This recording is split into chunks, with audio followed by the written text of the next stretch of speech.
अब ध्यान से सुनो भाई और बहनों, परमात्मा कैसे कैसे हमारी परीक्षा लेते हैं और भगत ने क्यों सावधानी से सत्संग सुनना चाहिए और कैसे अपने गुरुदेव भगवान के संकेतों को समझना चाहिए।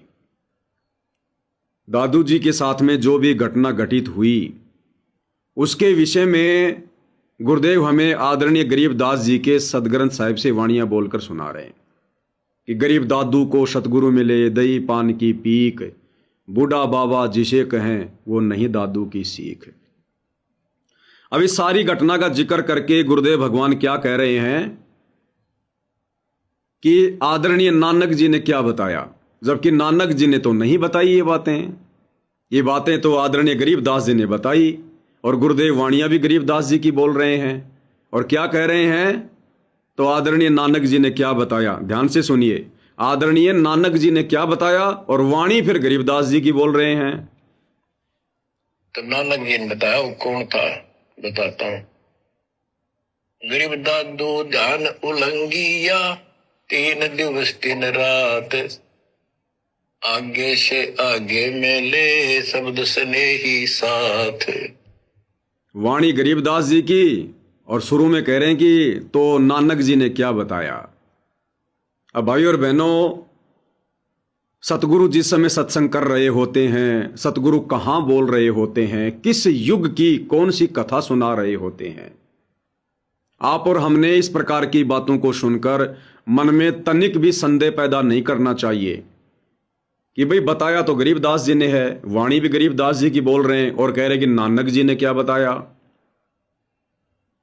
भाई और बहनों, ना जाने किस युग में, क्योंकि ये घटनाएं अनंत बार घटित हो चुकी हैं, अनंत बार। जिस प्रकार 10वीं क्लास का जो सिलेबस होता है वो हर साल सेम नहीं होता, हर 2-3 साल के बाद उसमें थोड़ा बहुत चेंजमेंट होता रहता है। उन कहानियों में, उन कथाओं में हर बार कुछ न कुछ नया ऐड होता रहता है, कुछ हटता रहता है। तो ये जो कथाएं गुरुदेव हमें बता रहे हैं ये हर युग में घटित होती हैं। ये परमात्मा ने 4 युगों की 4 डीवीडी बना रखी हैं। ये सब कुछ पहले से ये प्रायोजित है। सतयुग आते सतयुग वाली डीवीडी लगा दी जाती है, त्रेता आते त्रेता वाली डीवीडी लगाई दी जाती है, द्वापर आते द्वापर वाली डीवीडी, कलयुग आते कलयुग वाली डीवीडी। और डायरेक्टर कबीर भगवान सतगुरु रामपाल जी, तो डायरेक्टर के ऊपर है कि वो कौन से युग में, कौन सी फिल्म में किन किन को पात्र बनाएगा, क्या क्या नाम रखेगा। जैसे हम जिक्र करते हैं थोड़ा सा, जैसे बॉलीवुड की फिल्में बनती हैं। पहले एक फिल्म आई थी बॉर्डर फिल्म आई, आप और हम सब ने देखी होगी जिन्होंने उस समय नाम दीक्षा नहीं ली थी। अब 20 साल बाद में वो फिल्म दोबारा से बनाई डायरेक्टर ने, बॉर्डर 2। तो उस फिल्म में बहुत कुछ चेंजमेंट कर दिया गया। फिल्म वही है, नाम वही है, कहानी वही है, लेकिन उसमें कुछ लोगों को चेंज कर दिया गया। जो कैरेक्टर पहले थे, जो पात्र पहले थे, उनको हटा के कुछ नए हीरोज को, कुछ नए लोगों को शामिल कर लिया गया।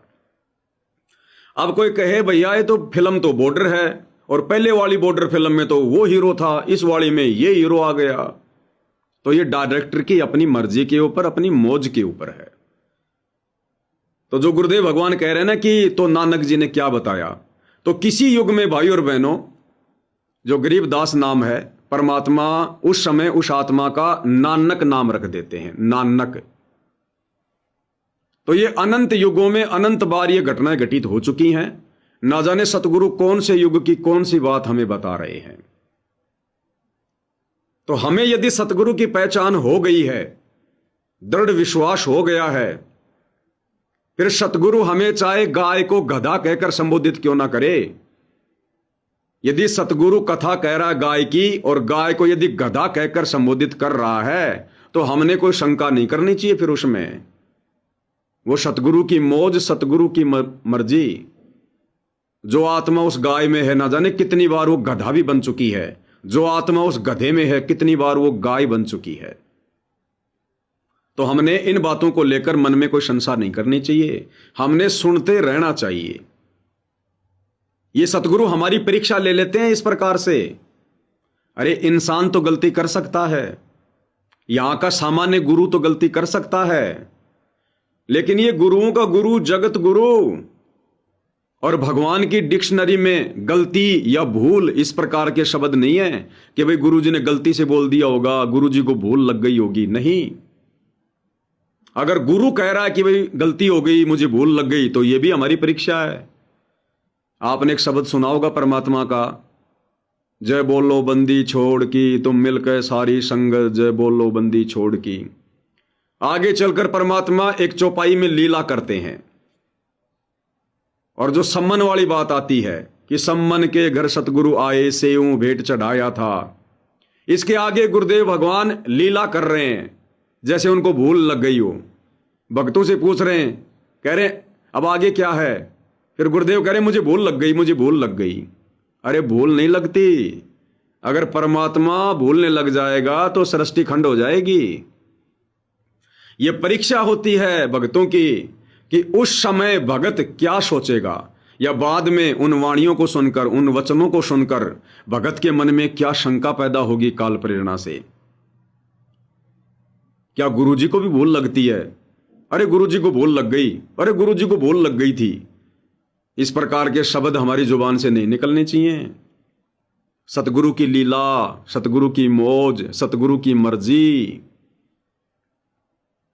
अरे हमारे घर में कुत्ता है, बाहर वालों को तो कुत्ता नजर आएगा, बाहर वाले तो उसको कुत्ता ही कहेंगे, लेकिन घर वालों ने ना जाने क्या क्या नाम निकाल रखे होते हैं, टॉमी, शंकर, मोती। अब बाहर वालों को क्या पता, वो तो अंदर वालों को पता है। तो इसी प्रकार भाई और बहनों, सतगुरु को सब पता है, सतगुरु के कभी भूल नहीं पड़ती है। ये आप और हमारी परीक्षा होती है। परमात्मा चेक करता है कि भगत को कितना ज्ञान है, अध्यात्म की समझ कितनी है, गुरु को क्या मान रहा है, अपने जैसा मानुष मान रहा है, एक भुलक्कड़ मान रहा है, या फिर परमात्मा मान रहा है। तो यहां गुरुदेव भगवान जो जिक्र कर रहे हैं ना कि भाई तो नानक जी ने क्या बताया, और वाणी बोल दी फिर गरीबदास जी की। तो ये आप और हमारी परीक्षा लेते हैं परमात्मा। इस प्रकार से हमने इन बातों को मतलब नॉर्मल वे में लेना है कि मालिक की मौज, बोल दिया तो बोल दिया, हमें क्या लेना देना। हमें तो बस आंख बंद करके, क्योंकि गुरुदेव कहते हैं ना कि अपने गुरु पर ब्लाइंड फेथ करके आगे बढ़ना होता है, ब्लाइंड फेथ करके। तो हमें तो कोई नुकसान है ही नहीं इस बात से, चाहे नानक जी बोलो, चाहे मलुकदास जी बोलो, चाहे गरीबदास जी बोलो। हमारा क्या बिगड़ गया भाई? आप और हमारा क्या बिगड़ गया? दास एक बार सोशल मीडिया पर देख रहा था, आ जाते हैं बहुत सारी बातें इस प्रकार की, ना चाहते हुए भी देखनी पड़ जाती हैं।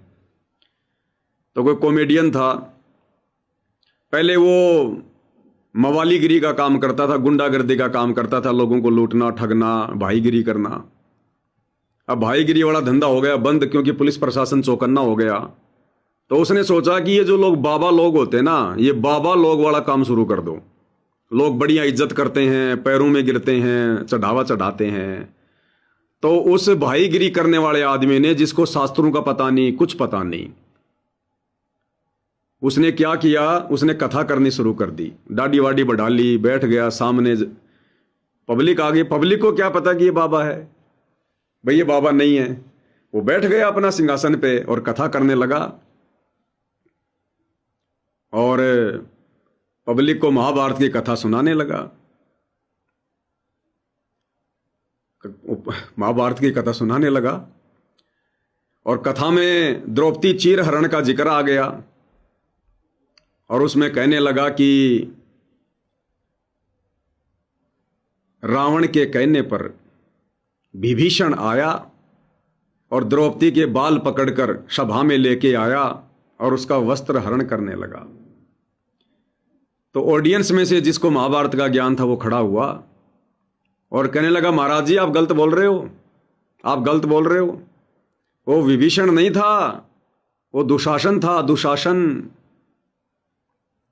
तो उस बाबा ने कहा, अगर दुशासन की जगह अगर विभीषण चीर हरण कर लेगा तो तेरे बाप का क्या जाएगा? वो बोला, बोला अगर दुशासन की जगह अगर विभीषण चीर हरण कर लेगा तो तेरे बाप का क्या जा रहा है, तू सुन बैठ के चुपचाप। तो इसी प्रकार भाई और बहनों, गुरुदेव भगवान चाहे गरीबदास जी को नानक कहें चाहे नानक को गरीबदास कहें, हमारे बाप का क्या जा रहा है, हमारा क्या बिगड़ रहा है। हमें तो कथा का सार निकालना है, हमने तो शिक्षा लेनी है। तो यहाँ पर हमारी परीक्षा होती है, ध्यान रखना।